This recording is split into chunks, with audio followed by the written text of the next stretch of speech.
Media మిత్రులకు నమస్కారం।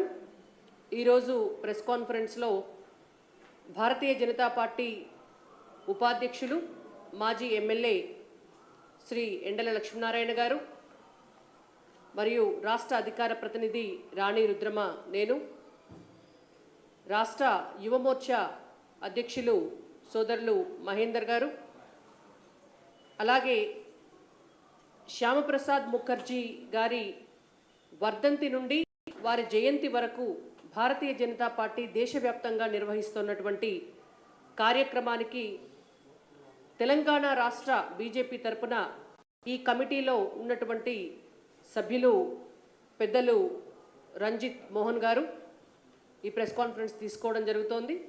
అయితే శ్యామప్రసాద్ ముఖర్జీ గారి పక్షోత్సవాల సందర్భంగా రాష్ట్ర బీజేపీ తరపున రాష్ట్రంలో నిర్వహిస్తున్నటువంటి కార్యక్రమాలు వాటి వివరాలన్నింటి గురించి కూడా కమిటీ కన్వీనర్ ఎండల లక్ష్మీనారాయణ గారు ఇప్పుడు వివరిస్తారు।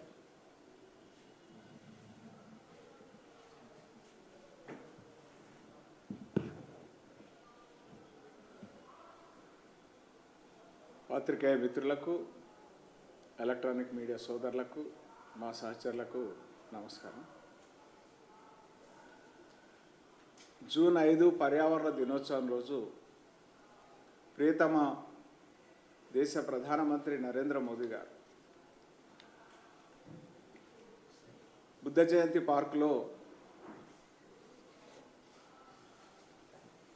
ఒక రావి మొక్కను నాటడం జరిగింది। మాకే నాంపే ఏక్ పౌధా। మరి శ్యామప్రసాద్ ముఖర్జీ బలిదాన దినం నుండి 23వ తేదీ జూన్ నుంచి జూలై 6వ తేదీ వారి జయంతి దినం వరకు కూడా భారతీయ జనతా పార్టీ దేశవ్యాప్తంగా పర్యావరణ హితమైనటువంటి మొక్కలు నాటే కార్యక్రమం భారతీయ జనతా పార్టీ కార్యకర్తలకు కేంద్ర పార్టీ ఇవ్వడం జరిగింది। అమ్మ పేరు మీద ఒక మొక్క తెలంగాణలో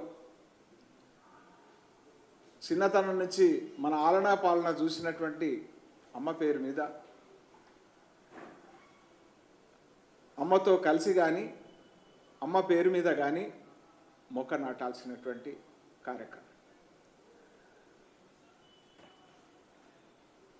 ప్రతి బూత్లో కూడా 10 మొక్కలు కనీసం నాటాలనేటువంటిది,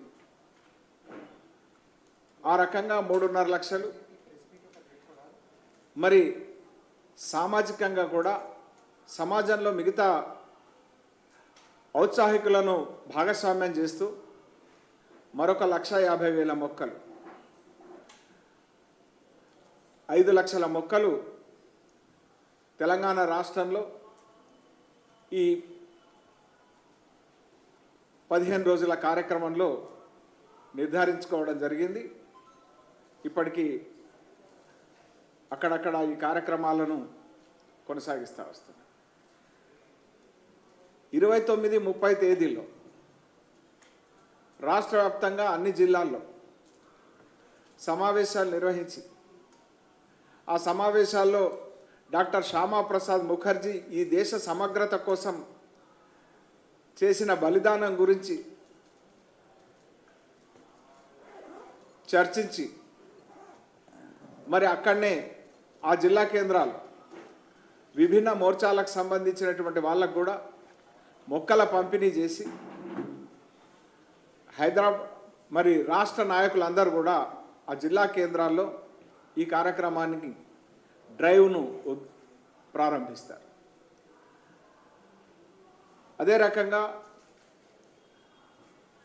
5, 6 తేదీల్లో 4వ తేదీకే మొక్కలు సన్నద్ధం చేసుకొని ప్రతి బూత్ కూడా ప్రతి జిల్లాకు రాష్ట్ర పార్టీ నుంచి ప్రతి జిల్లాకు ఒకరు వెళ్ళిన తర్వాత ఆ జిల్లాలో కనీసం 50 మంది ప్రతి మండలంలో ఉన్న శక్తి కేంద్రాలకు కూడా వెళ్ళేటువంటి కార్యక్రమం। మండల కమిటీలో ఉన్నటువంటి వాళ్ళు ప్రతి బూత్కు వెళ్ళి ఈ యొక్క అమ్మ పేరు మీద ఒక మొక్క కార్యక్రమాన్ని అమలు చేసేటువంటి బాధ్యతను వారికి అప్పచెప్పడం జరిగింది. దాంట్లో భాగంగా మరి జిల్లాలకు వెళ్ళేటువంటి వాళ్ళ లిస్టు మీకు కాపీ ఇవ్వడం జరుగుతుంది. డాక్టర్ శ్యామాప్రసాద్ ముఖర్జీ 33 సంవత్సరాల అతి పిన్న వయసులో కలకత్తా యూనివర్సిటీకి వైస్ ఛాన్సలర్గా వ్యవహరించారు.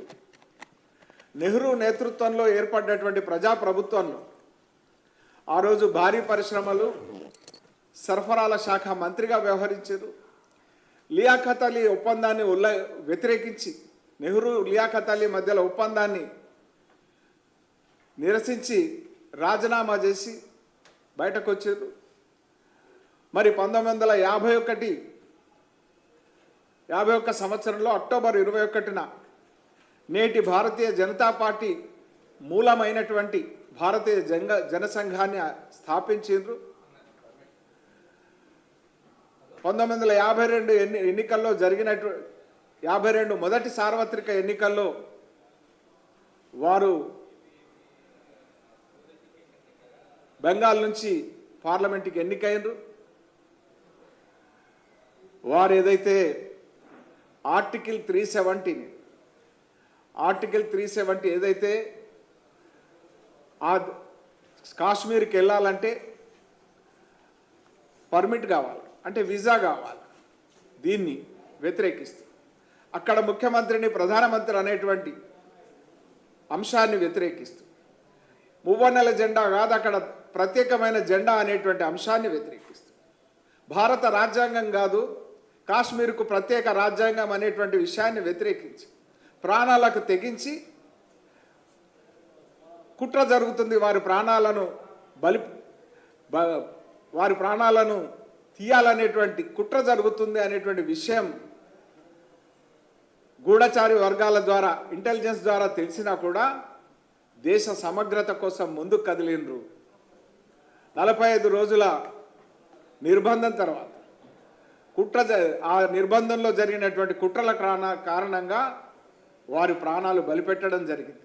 దాని తర్వాత దేశంలో పెరిగినటువంటి దేశవ్యాప్తంగా పెళ్ళుబికినటువంటి ఆవేదన ఆందోళనలతోని ప్రభుత్వం దిగొచ్చి పర్మిట్ విధానాన్ని రద్దు చేసింది.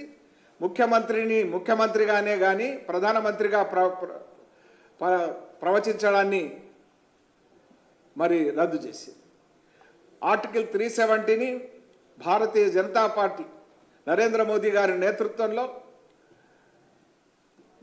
2019లో ఆగస్టు 5వ తేదీన భారత పార్లమెంటు మరి ఆర్టికల్ 370ని 35Aను రద్దు చేసి ఈ దేశానికి ఆ శ్యామాప్రసాద్ ముఖర్జీ గారు మొదలుపెట్టినటువంటి ఆందోళనకు మరి ఆ లక్ష్యం నెరవేర్చి దేశ సమగ్రతకు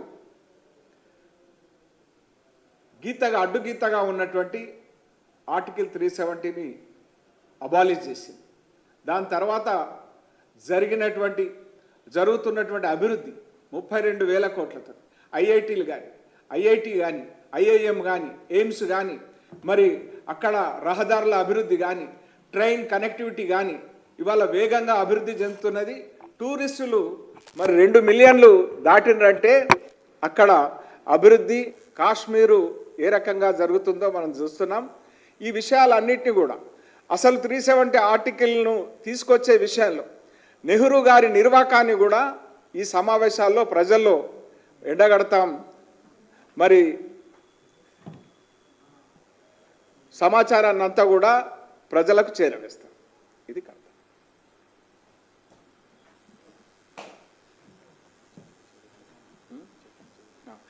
అంటే మీరు చెప్పారు కదా మోర్చాలకు పైన ఓబీసీ మోర్చా మనం లాంచడానికి ఇక్కడ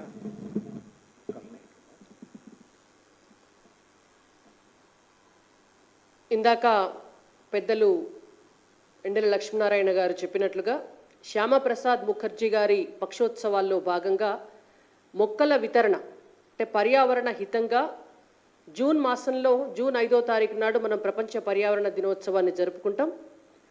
ఇదే జూన్ మాసంలో వారి బలిదానం కూడా జరిగిన నేపథ్యంలో ప్రతి బూత్లో కూడా 10 మొక్కలు నాటాలనేటువంటి ఒక సదుద్దేశంతో పెట్టినటువంటి ఈ కార్యక్రమ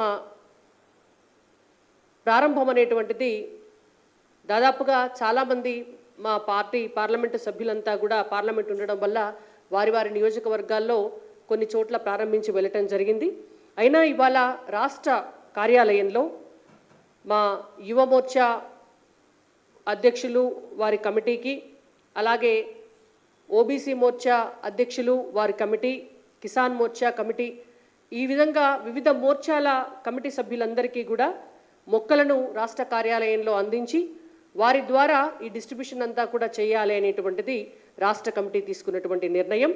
ఇదే విధంగా 29, 30వ తారీఖు నాడు ఆ 2 రోజుల్లో జిల్లా కార్యాలయాల్లో నిర్వహించబోతున్నటువంటి శ్యామప్రసాద్ ముఖర్జీ గారి పేరు పైన నిర్వహిస్తున్నటువంటి సమావేశాలలో వారి గురించి ఇక్కడి నుంచి రాష్ట్ర స్థాయిలో వక్తలు వెళ్ళి అక్కడ వారి ప్రసంగాల ద్వారా శ్యామప్రసాద్ ముఖర్జీ గారి జీవిత విశేషాలు, కాశ్మీర్ కోసం వారు చేసినటువంటి బలిదానం, భారతీయ జనతా పార్టీకి మూలమైనటువంటి జనసంఘ్ స్థాపనకు వారు ఆద్యులు కాబట్టి, ఇవాళ బీజేపీకి వారు పితామహులు కాబట్టి వారిని తలుచుకొని వారి గురించి కార్యకర్తలకు మరియు ప్రజలందరికీ కూడా తెలియజేసేటటువంటి కార్యక్రమంలో భాగంగా అక్కడ జిల్లాలలో ఉన్నటువంటి మోర్చా కమిటీలకు కూడా అక్కడ ఉన్నటువంటి జిల్లా అధ్యక్షులు ఇక్కడి నుంచి వెళ్ళినటువంటి గెస్ట్ ద్వారా ఆయా జిల్లాల్లో కూడా మొక్కల వితరణ అనేటువంటిది చేయబోతున్నాం.